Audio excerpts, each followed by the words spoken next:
स्वागत है एक बार फिर से आप सभी व्यूअर्स का। आज के इस वीडियो में हम लोग MCA BCA term end examination June 2020 के MCS 013 डिस्क्रीट मैथमेटिक्स के क्वेश्चन नंबर 1D को डिस्कस करने वाले हैं, जो कि क्या कहता है कि if f such that a to b and g such that b to c are injective functions. ठीक है, यानी कि आपको एक फंक्शन दिया गया, एक फंक्शन f डिफाइन किया गया है a टू b और एक फंक्शन g डिफाइन किया गया है b टू c। वो कैसे हैं? Injective function. इंजेक्टिव फंक्शन को हम लोग 1 to 1 फंक्शन भी बोलते हैं। ठीक है, तो आपको प्रूफ क्या करना है? तो आपको प्रूफ ये करना है कि then GOF such that a to c is an injective function, यानी कि GOF को a टू c आपको 1 to 1 प्रूफ करना है। ठीक है, तो अगर एक function f a to b, दूसरा function g b to c वो 1 to 1 है, तो क्या GOF a to c 1 to 1 होगा या इंजेक्टिव होगा? ये आपको प्रूफ करना है। ठीक है, तो इस क्वेश्चन को सॉल्व करने से पहले कुछ ज़रूरी बातें भी डिस्कस कर लेते हैं। इन शॉर्ट देखिए, अब क्योंकि हम लोग डील कर रहे हैं फंक्शन से, तो हम लोगों को फंक्शन के बारे में अच्छी नॉलेज होनी चाहिए, है ना, कि फंक्शन कैसे डिफाइन किया जाता है, क्या होता है। ठीक है, तो हमें फंक्शन की डेफिनेशन वगैरह पता होना चाहिए कि आखिर फंक्शन कैसे डिफाइन किया जाता है। ठीक है, यहाँ तो हम आपको शॉर्ट में बता देते हैं। अगर आपको फंक्शन के बारे में डिटेल में जानना है तो आप हमें कमेंट्स कर सकते हैं, हम इस पर भी एक वीडियो बना देंगे।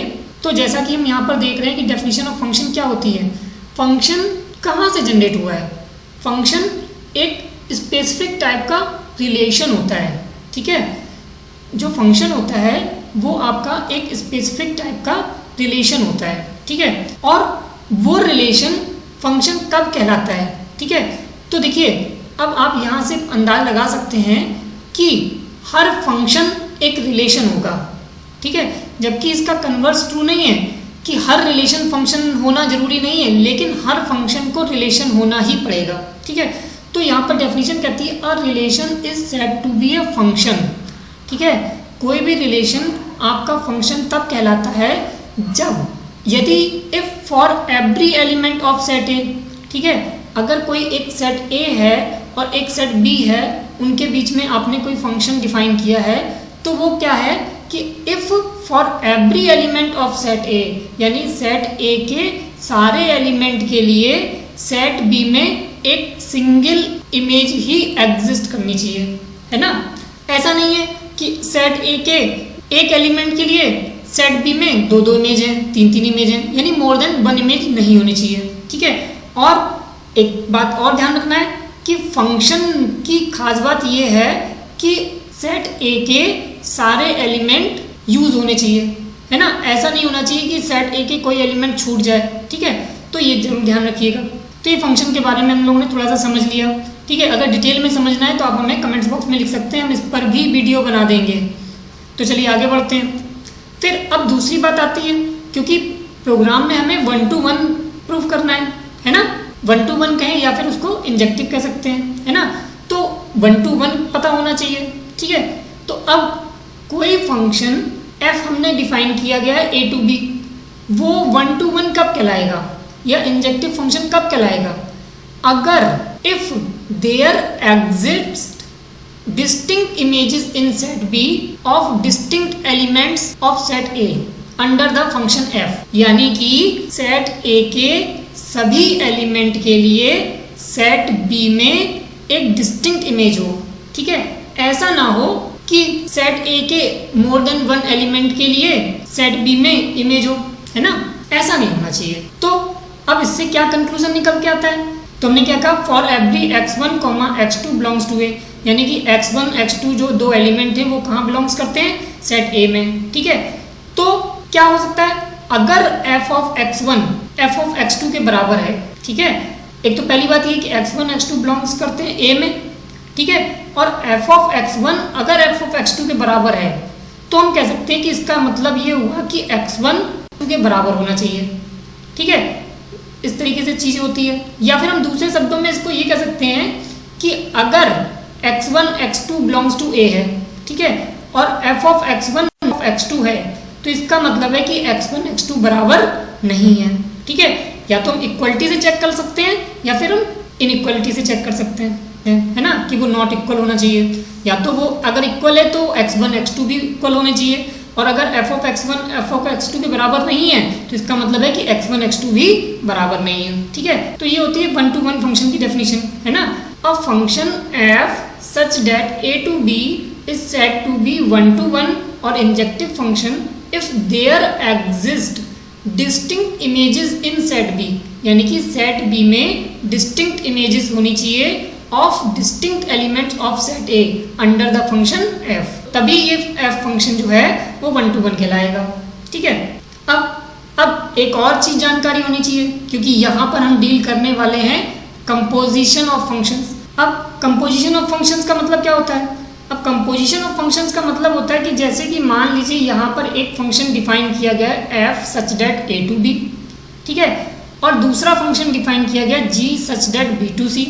ठीक है, ये दो फंक्शन है मान लीजिए। ठीक है, तो then the composition of f and g denoted by, हम इसको g ऑफ f कह सकते हैं या f ऑफ g कह सकते हैं। देखिए दोनों डिफरेंट हैं, है ना, g ऑफ f और f ऑफ g दोनों ही डिफरेंट हैं।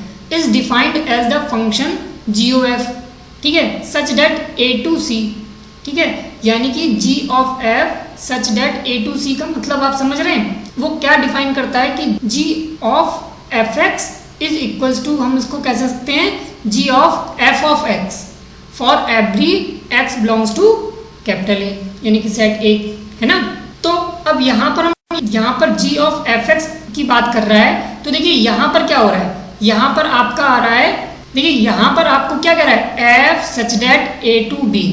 ठीक है, यानी कि ये आपकी डोमेन कहलाती है और ये आपकी कोडोमेन कहलाती है ना।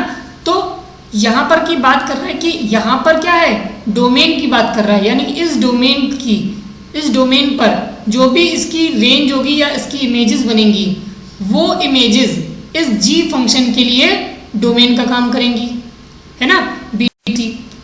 तो उसी को हमें ध्यान रखते हुए इस क्वेश्चन को सॉल्व करना है। तो हमारा यहाँ पे डेफिनेशन क्या कहती है, g ऑफ fx, यानी कि पहले हम fx पे वर्क करेंगे, देन उसका जो रिजल्ट आएगा उसको हम g पर अप्लाई करेंगे। ठीक है, तो ये कहने का मतलब होता है। अच्छा, ठीक है, यानी कि एक सेट A है, एक सेट B है और एक सेट C है। ठीक है, A और B के बीच में हमने एक फंक्शन डिफाइन करा है f, और B और C के बीच में एक फंक्शन डिफाइन करा है g।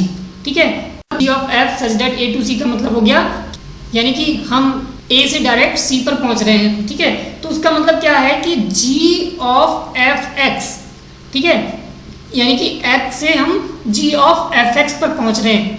इसका मतलब है कि g की जो डोमेन है, ठीक है, वो f की रेंज है ना, तो g की जो डोमेन है वो f की रेंज है।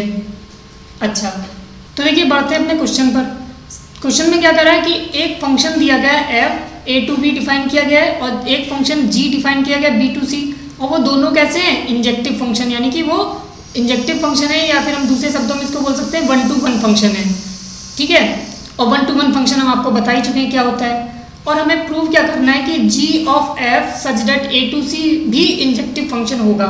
ठीक है, अब ये g ऑफ f का मतलब क्या होता है वो समझते हैं कि g ऑफ f का मतलब कुछ और नहीं है, बल्कि इसको हम लोग क्या लिख सकते हैं, g of f of x बोल सकते हैं। ठीक है, g of f of x बोल सकते हैं, ये मतलब है g ऑफ f का, है ना। तो अब हमें इसी को प्रूव करना है कि g of f such that a to c। ठीक है, तो हमने क्या माना कि हमने x1 और एक एलिमेंट x2 माना जो कि बिलोंग्स करता है a पर। ठीक है, साथ ही साथ हमने क्या कहा है कि x1 x2 के बराबर भी नहीं है। ठीक है, या तो देखिए बराबर के लिए चेक कर लें, या फिर नॉट इक्वल के लिए चेक कर लें, या फिर इक्वल के लिए चेक कर लें, या फिर नॉट इक्वल के लिए चेक कर लें, है ना। और अगर x1 x2 जो दो हमने वैल्यूज ली हैं, दो एलिमेंट लिए, वो बराबर नहीं हैं, तो यानी कि हम क्या कह सकते हैं, f ऑफ x1 भी हमारा f ऑफ x2 के बराबर नहीं होगा। ठीक है, क्यों? क्योंकि f एक इंजेक्टिव फंक्शन है ना, दो डिफरेंट वैल्यू के लिए अलग अलग इमेज आएगी, है ना, तो ये प्रूफ हो सकता है। फिर हमें इतना तो पार्ट प्रूफ हो गया fx, है ना। अच्छा, फिर अब बात करते हैं कि g of f of x1, ठीक है, अगर f of x1 not equals to f of x2 आ गया, ठीक है, तो इसका मतलब क्या हो गया कि हमारा g of f of x1 भी हमारा यानी कि g of f of x2 के बराबर नहीं होगा। ठीक है, क्यों? क्योंकि ये भी तो इसकी डोमेन है। ठीक है, g के लिए डोमेन का काम करेगी, यानी कि दो डिफरेंट वैल्यूज के लिए हमारा g डिफरेंट होना चाहिए, क्योंकि g भी कैसा फंक्शन है? इंजेक्टिव फंक्शन है ना। देखिए यहाँ आपने x1 x2 डिफरेंट लिया था तो f of x1 not equal to f of x2 आया था, क्योंकि डिफरेंट वैल्यू के लिए f की डिफरेंट वैल्यू आनी चाहिए। ठीक है, 1 to 1 होने के लिए। उसी तरीके से अगर f of x1 not equal to f of x2 है, यानी कि ये जो रेंज है, ठीक है, f की, वो g के लिए डोमेन का काम कर रही है। ठीक है, तो यानी कि f ऑफ x1 और f ऑफ x2 ये दो डिफरेंट वैल्यूज हो गई g के लिए। ठीक है, तो यानी कि अगर f of x1 not equal to f of x2 है तो g of f of x1 not equal to g of f of x2 होगा, क्योंकि g भी कैसा है? इंजेक्टिव फंक्शन है। अब हमें कंक्लूजन क्या निकल के आता है? अगर g of f of x1 not equal to g of f of x2 है तो हम लोग यहां से कह सकते हैं कि g o f of x1 not equal to g o f x2। ठीक है, ये कह सकते हैं, यानी कि हम प्रूव कर चुके हैं इस तरीके से कि ये g o f, यानी कि हम लोग कह सकते हैं कि g o f such that a to c, ठीक है, इज एन इंजेक्टिव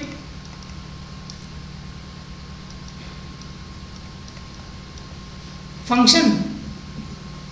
इस तरीके से हम इसको प्रूव कर सकते हैं कि GOF such that A to C भी एक इंजेक्टिव फंक्शन होगा।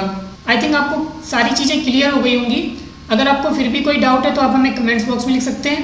अगर आपको ये वीडियो अच्छा लगा हो तो इसे लाइक करें, शेयर करें, और अगर आपने हमारे चैनल को अभी तक सब्सक्राइब नहीं किया है तो इसे सब्सक्राइब करें, और हाँ, बेल आइकन पे क्लिक करना ना भूलें ताकि आपको नेक्स्ट वीडियो की नोटिफिकेशन सबसे पहले मिल सके। नेक्स्ट वीडियो में हम लोग MCS 013 का क्वेश्चन नंबर 1E डिस्कस करेंगे। Thank you.